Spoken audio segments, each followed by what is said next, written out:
இன்னைக்கு நான் எந்த ஐபிஓ அப்ளை பண்ண போறேன்ட்டு உங்களுக்கு லைவா காட்ட போறேன். நிறைய பேர் ஐபிஓவை எப்படி டிமேட் அக்கௌண்ட்ல அப்ளை பண்றது டவுட் கேட்டிருந்தீங்க. இந்த வீடியோவை பார்த்து கத்துக்கங்க. உங்களோட டிமேட் அக்கௌண்ட் ஓபன் பண்ணிக்கோங்க. அதுல ஐபிஓ அப்படின்னு ஒரு காலம் இருக்கும். இது ஒவ்வொரு டிமேட் அக்கௌண்ட்லையும் வேற வேற பிளேஸ்ல இருக்கும். ஸோ உங்க டிமேட் அக்கௌண்ட்ல அது எங்கே இருக்குன்னு தேடி பார்த்துக்கோங்க. அந்த ஐபிஓ காலத்தை நீங்க போய் கிளிக் பண்ணீங்கன்னா என்னென்ன ஐபிஓலாம் அவைலபிளா இருக்கு அப்படின்னு சொல்லிட்டு அதை காட்டுவாங்க. இன்னைக்கு நம்ம அப்ளை பண்ண போகிற ஐபிஓ என்னதுன்னா VMS TMT லிமிடெட் தான்.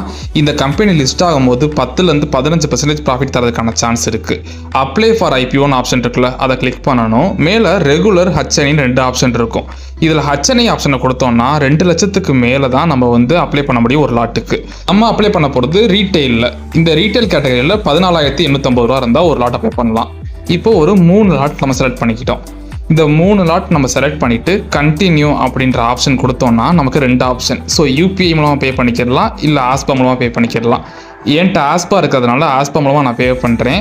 இதை கிளிக் பண்ண உடனேயே நமக்கு ஆர்டர் ரிசீவ்ட் ஆயிரும். இதே நீங்கள் UPI மெத்தட் போனீங்கன்னா உங்களோட UPI ஆப்பை ஓப்பன் பண்ணி நீங்கள் பேமெண்ட் பண்ணுற மாதிரி இருக்கும்.